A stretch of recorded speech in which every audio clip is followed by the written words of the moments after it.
BJP छोड़ चुके नवजोत सिंह सिद्धू आज अपनी आगे की रणनीति का खुलासा कर रहे हैं। प्रेस कॉन्फ्रेंस में सिद्धू के तेवर काफी तख्त नजर आ रहे थे। उन्होंने राज्यसभा से इस्तीफा देने का कारण भी बताया। सिद्धू ने दावा किया कि उन्हें यह कहा गया था कि वे पंजाब की तरफ मुंह न करें, पंजाब से दूर रहें। उन्होंने कहा कि वे अपनी जमीन से दूर नहीं रह सकते। उन्होंने 18 जुलाई को राज्यसभा से इस्तीफा दे दिया था। बीजेपी सिद्धू के इस्तीफे से नाराज है, लेकिन सिद्धू के तेवर भी साफ बगावत वाले झलक रहे थे। हालांकि बीजेपी से नाराजगी तो उन्होंने जाहिर कर ही दी, लेकिन अपनी आगे की रणनीति के बारे में कोई इशारा नहीं किया।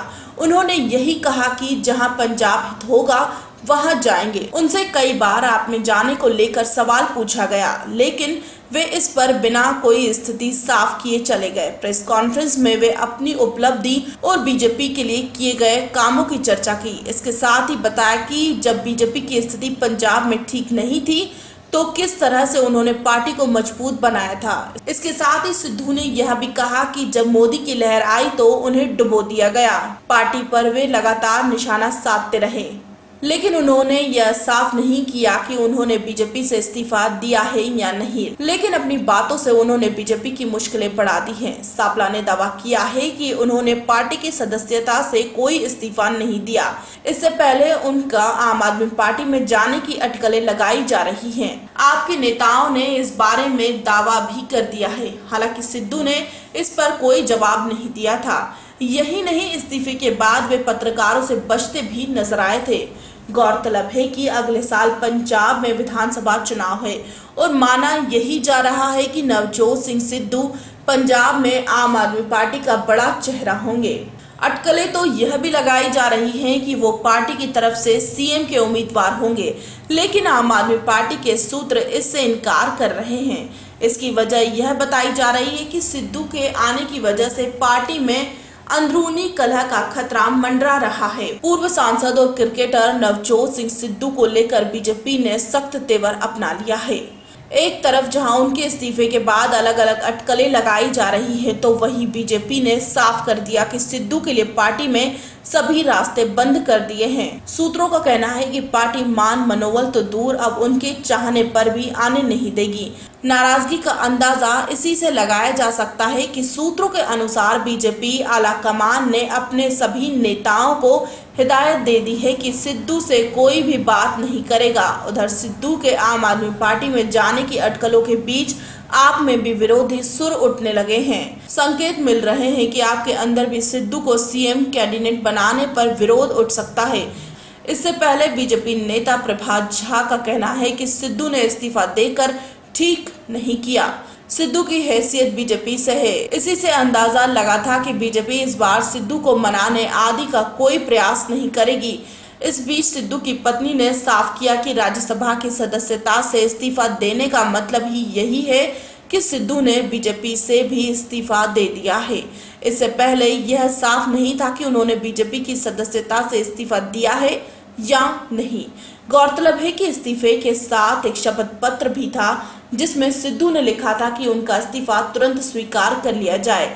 उन पर पार्टी का दबाव पड़ सकता है। ऐसे में उनको इस्तीफा वापस लेना भी पड़ सकता है और वे इस्तीफा वापस नहीं लेना चाहते। सभापति ने भी शपथ पत्र के साथ इस्तीफे को स्वीकार किया। Bureau report, Delhi. राज्यसभा से इस्तीफा मैंने इसलिए दिया कि मुझे कहा गया था कि पंजाब की तरफ मुंह नहीं करोगे और पंजाब से तुम दूर रहोगे। धर्मों में सबसे बड़ा धर्म राष्ट्र धर्म, जिससे बड़ा कोई धर्म नहीं। तो फिर कैसे छोड़ दे नवजोत सिंह सिद्धू अपनी जड़? कैसे छोड़ दे नवजोत सिंह सिद्धू अपना वतन? कैसे छोड़ दे उन लोगों को जिन्होंने 4 बार 10 साल में इलेक्शन जिताया? पहली बार आदमी जीतता है एक सेलिब्रिटी बनके, दूसरी बार उसका काम जीतता है, तीसरी बार उसका आचरण जीतता है और चौथी बार उसका आचरण, व्यवहार और किरदार जीतता है। 4 इलेक्शन जीतने के बाद राज्यसभा देके ये कहा जाता है सिद्धू पंजाब से दूर रहो।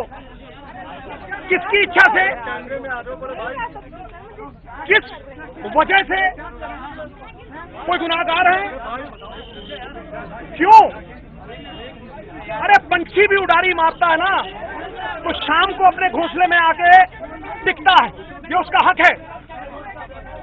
और सिद्धू छोड़ के चला जाए पंजाब और दूर रहे निजी स्वार्थों की पूर्ति के लिए। अरे राष्ट्रभक्त पक्षी भी अपना पेड़ नहीं छोड़ते। 3 पीढ़ियों से एक आम के वृक्ष के ऊपर पक्षी रहते थे, आग लग गई उस वृक्ष को, तो किसी राहगीर ने कहा आग लगी इस वृक्ष को, जलने लगे हैं पात, उड़ जाओ पक्षियों जब पंख तुम्हारे साथ। तो क्या कहता है वो राष्ट्रभक्त पक्षी? वही मेरी भावना है। फल खाए इस वृक्ष के, फल खाए इस वृक्ष के, गंदे कीने पात। अब यही हमारा धर्म है, जल मरे इसी के साथ। दुनिया की कोई पार्टी पंजाब से ऊपर नहीं, दुनिया की कोई पार्टी पंजाब से बड़ी नहीं। फिर कोई नफा नुकसान हो, उसे झेलने के लिए नवजोत सिंह सिद्धू तैयार है। इश्क जिनको है अपने वतन से, खुद ही को मिटाते रहेंगे। शम्मा महफिल में पंजाब की जलती रहेगी, सिद्धू जैसे परवाने और भी आते रहेंगे।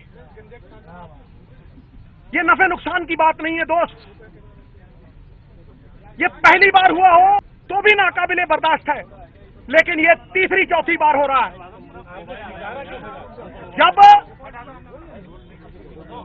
जब पहली बार अमृतसर में इलेक्शन लड़ा, मैं पाकिस्तान में कमेंट्री कर रहा था, मुझे कहा गया सिद्धू जी आप इलेक्शन लड़िए वहां से।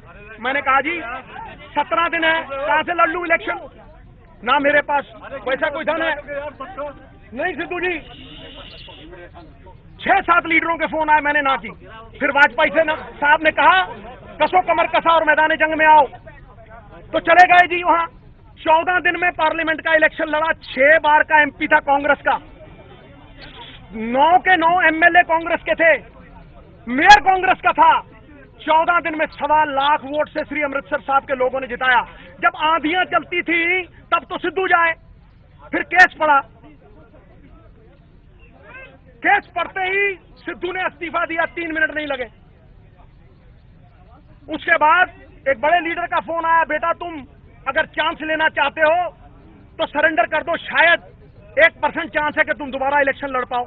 जो हुक्म सर, वचन दिया था अमृतसर को कि जब तक आपका एमपी रहूंगा पटियाला नहीं जाऊंगा। घरवाली का मुंह नहीं देखा, मृत शैया पे आ गई, बच्चों का मुंह नहीं देखा। कहा जी सरेंडर कर दो, कर दिया सरेंडर। जाके चंडीगढ़ में सरेंडर किया, उन्होंने कहा जी जहां केस है वहां लेके जाएंगे। 2.5 साल बाद पहली बार पैर पड़ा पटियाला की जेल में। अगले दिन बेल हुई और कोर्ट ने 1 महीने बाद फैसला सुनाया। मॉरल ग्राउंड्स के ऊपर 67 साल की जुडिशियल हिस्ट्री में मॉरल ग्राउंड्स के ऊपर कन्विक्शन स्टे करके उन्होंने कहा जाओ सिद्धू, नैतिकता के आधार पे वहां इलेक्शन लड़ो। जरूरत नहीं थी। 90,000 से फिर इलेक्शन जीता। तीसरा इलेक्शन 50 सीटों पे कोई बीजेपी का एमपी नहीं था। 5 उत्तरांचल साफ, 7 दिल्ली साफ, 10 हरियाणा साफ, 14 पंजाब अकेला, चंडीगढ़ साफ। तब 51 सीटों पे 50 सीटों पे अकेला Sidhu on the plains of north India MP. फिर वाइफ का इलेक्शन आया, हारी हुई सीट जीत के 10,000 पे वो दे दी। और जब 4 इलेक्शन जीता 10 साल में नवजोत सिंह सिद्धू, जब मोदी साहब की लहर आई तो विरोधी तो डूबे, सिद्धू को भी डुबो दिया। कहा अब तुम अमृतसर से इलेक्शन नहीं लड़ोगे। अच्छा जी, कहां से? कुरुक्षेत्र से लड़ो। अच्छा जी, और कहां से? वेस्ट दिल्ली से लड़ो। ना जड़ मैंने तब छोड़ी, ना नफा नुकसान मैंने तब छोड़ा। कभी देखा नफा नुकसान की बात करते हुए तब नवजोत सिंह सिद्धू को? मैंने कहा नहीं लड़ूंगा मैं, कोई पद की इच्छा नहीं, लेकिन उन लोगों का विश्वास नहीं तोड़ूंगा जिन्होंने 4 बार 21 पुश्तों में सबसे बड़ा सम्मान दिया, अमृतसर का एमपी बनाया और मेरी वाइफ को सीपीएस का पद दिलाया। आज कहते हो नवजोत सिंह सिद्धू पंजाब छोड़ के चला जा। अरे कसूर तो बताओ। उन्हें ये फिक्र है हरदम नई तर्जे जफा क्या है। सुन, उन्हें ये फिक्र है हरदम नई तर्जे जफा क्या है। हमें भी शौक है देखें सितम की इंतहा क्या है। गुनाहगारों में शामिल हैं, गुनाहों से नहीं वाकिफ करते हैं वो, खुदा जाने खता क्या है। जो भरा नहीं है भावों से बहती जिसमें रफ्तार नहीं, वो हृदय नहीं है पत्थर है जिसमें स्वदेश का प्यार नहीं। यदि नवजोत सिंह सिद्धू को 100 बार अपने परिजन, अपना परिवार, अपनी पार्टी और पंजाब में से चुनना पड़ा तो 100 के 100 बार मैं पंजाब को चुनूंगा। यही मुझे कहना था दोस्तों, और यही हकीकत है। जहां पंजाब का हित होगा सिद्धू को खड़ा पाओगे। Bureau report.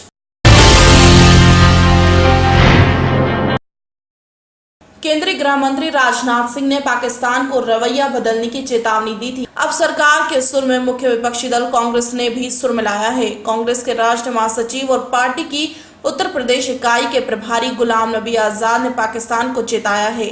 उन्होंने कहा है कि पाकिस्तान को कश्मीर हासिल करने का ख्वाब देखना बंद कर देना चाहिए। पाकिस्तानी प्रधानमंत्री नवाज शरीफ से उन्होंने कहा कि उनके पास मुल्क के नाम पर जो भी बचा है उसी की रक्षा करे। कांग्रेस की 27 साल यूपी बेहाल यात्रा को लेकर शाहजहांपुर पहुंचे आजाद ने आज यहां संवाददाता सम्मेलन में एक सवाल के जवाब में कहा कि पाकिस्तान के प्रधानमंत्री नवाज शरीफ कश्मीर को पाने का सपना देखना बंद करें। आजाद ने कहा कि पाकिस्तानी हुक्मरानों ने कश्मीर को पाने की कोशिश में अपने देश के 2 टुकड़े कर बांग्लादेश जरूर बनवा दिया और भारत की 1 इंच जमीन भी नहीं ले पाए। शरीफ को सलाह है कि पाकिस्तान के नाम पर उनके पास जो भी बचा है उसकी रक्षा करें। राज्यसभा में नेता प्रतिपक्ष ने कहा कि नफरत के इस माहौल में कांग्रेस अपनी यात्रा के जरिए दिलों को जोड़ने पहुंची है। बीजेपी, सपा और बसपा जनता को धर्म और जाति के आधार पर बांट रही है। इस कारण प्रदेश विकास के मामले में काफी पिछड़ गया है। आजाद ने कहा कि बीजेपी नेता कहते हैं कि केंद्र में सरकार बनने पर विदेशी बैंकों में जमा काला धन वापस लाया जाएगा, लेकिन 2 साल गुजर जाने के बाद भी काले धन का अता पता नहीं है। उन्होंने कहा कि प्रदेश के अखिलेश यादव सरकार ने लैपटॉप बांटे जबकि उसे रोजगार देना चाहिए था। आजाद ने कहा कि कांग्रेस की लड़ाई कानून व्यवस्था बदलने की है। सूबे में पिछले 3 दशकों से जो सरकारें आई उनसे जनता को इंसाफ नहीं मिल पाया। सिर्फ 10% ऐसे लोगों को इंसाफ मिला है जो बाहुबली थे। प्रदेश कांग्रेस अध्यक्ष राज बब्बर ने आरोप लगाया कि पिछले 27 वर्षों में सूबे का माहौल काफी बिगड़ चुका है। अब उत्तर प्रदेश की जनता को सोचना होगा कि राज्य को विकास और सौहार्द के रास्ते पर कौन ले जा सकता है। उन्होंने स्पष्ट किया कि कांग्रेस प्रदेश विधानसभा चुनाव में किसी भी दल से गठबंधन नहीं करेगी। उन्होंने ये सपने देखते देखते अपने देश के 2 टुकड़े भी कराए। हमारा तो वो कुछ ले नहीं पाए, 1 इंच भी जमीन नहीं पाई, लेकिन कश्मीर को पाते पाते उन्होंने बांग्लादेश जरूर बनवाया।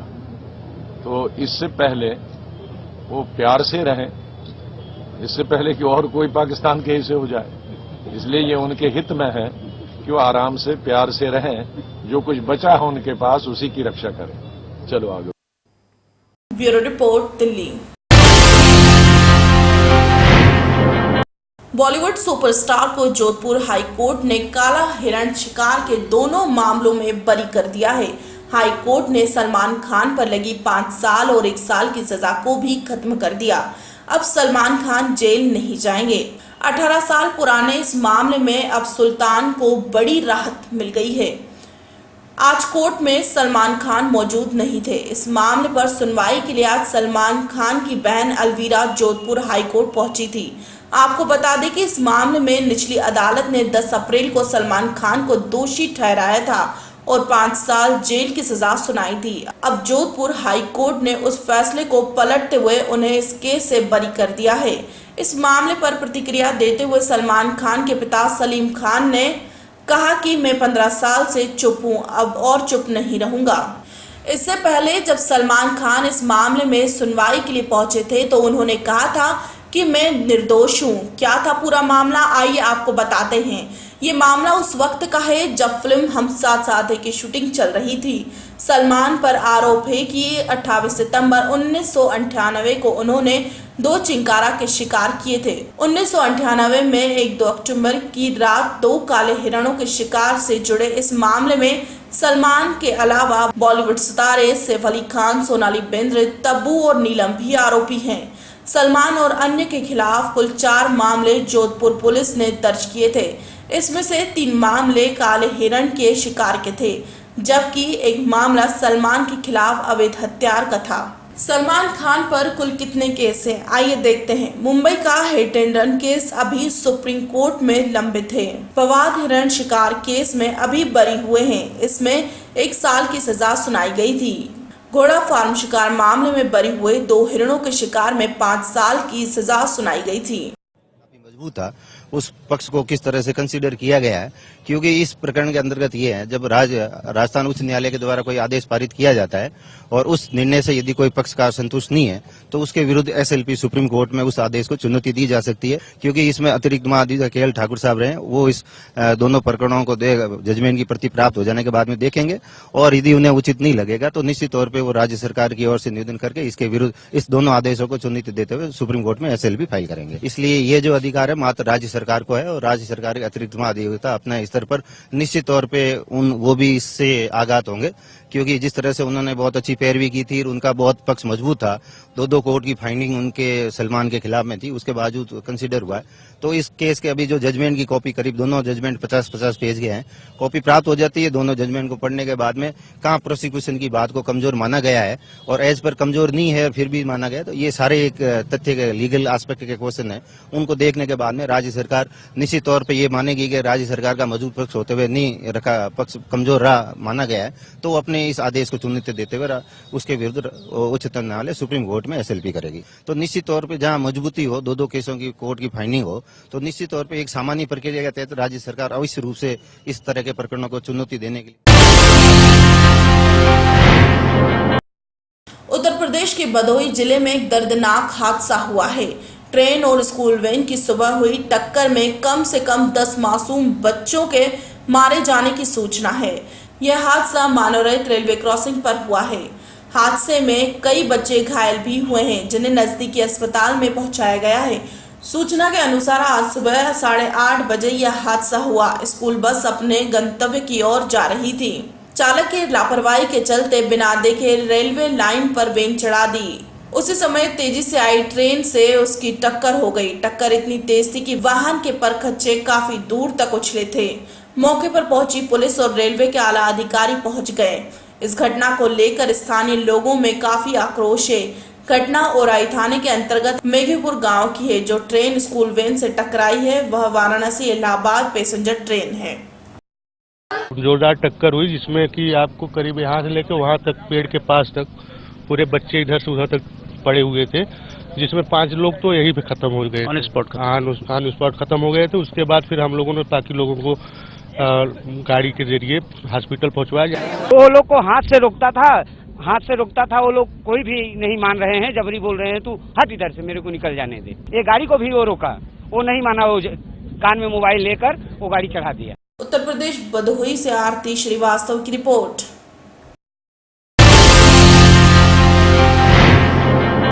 अमृतसर में लेडी स्मिथ की याद में स्मिथ प्रोडक्शन और केजीएन वेलफेयर की संचालिका रेखा महाजन और स्मिथ के पिताजी सरदार गुरपिंदर सिंह की ओर से मेरी आवाज सुनो की गायिका करवाई गई, जिसमें 30 साल से लेकर 70 साल के लोगों ने स्मिथ की याद में गीत गाए।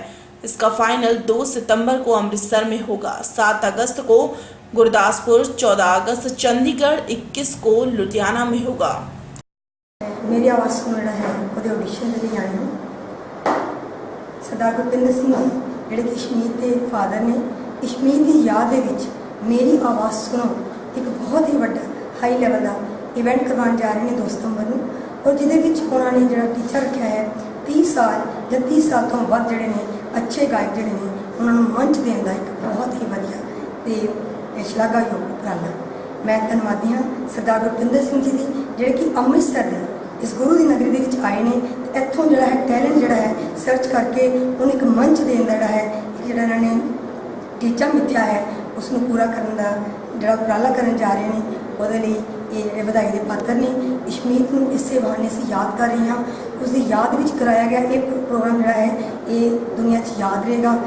बड़े ही जिहड़े ने हुनर दे मालिक ने, उम्र तो जिहड़े मैच्योर ने, जिन्होंने कि कोई चैनल या किसी होर मंच नहीं मिल रहा है, उन्होंने मेरी आवाज़ सुनने का ये मंच जिहड़ा है बहुत अगे तक लेके जाएगा।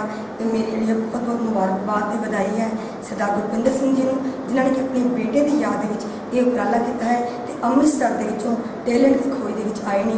मैं रेखा महाजन KG वेलफेयर सोसाइटी संचालक हाँ, इन्हों का तहे दिलों धन्यवाद करती हूँ।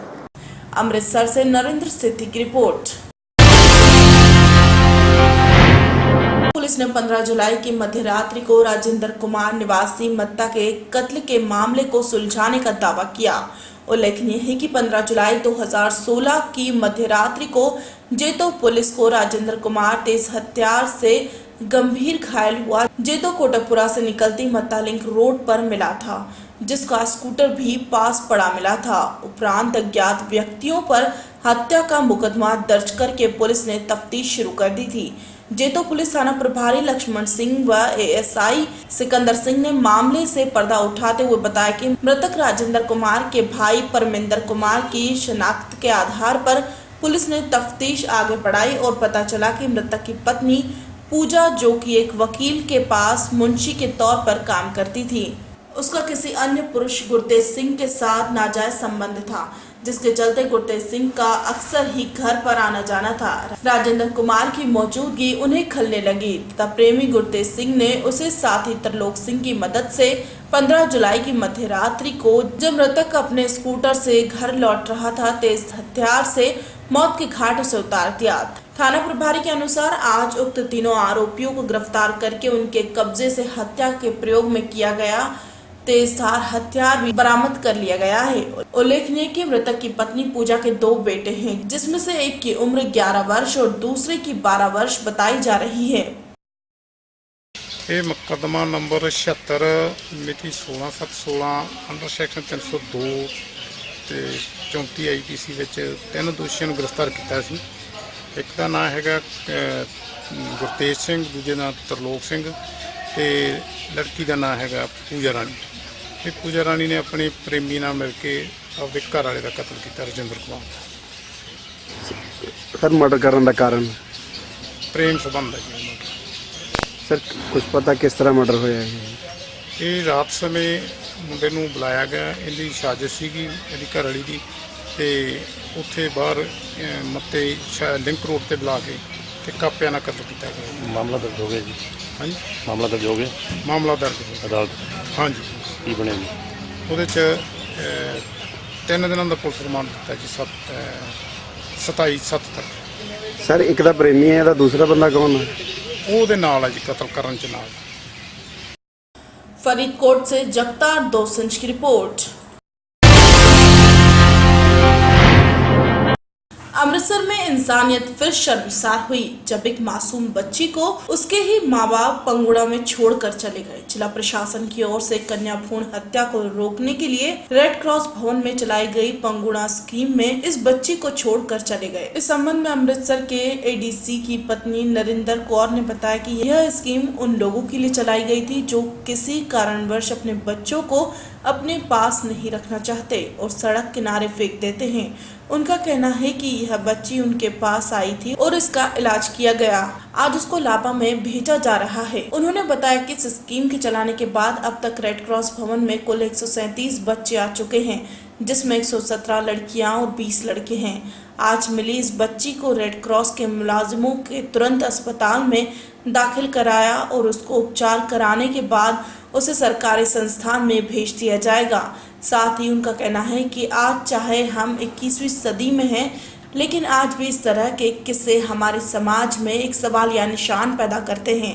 वहीं उन्होंने यह भी कहा कि वह उन माँ बाप से यह अपील करते हैं कि अगर वह अपने बच्चों को पाल पोस नहीं सकते तो उनको फेंकने की बजाय यहाँ पंगुड़ा में दे, जिससे उनका पालन पोषण हम कर सकें।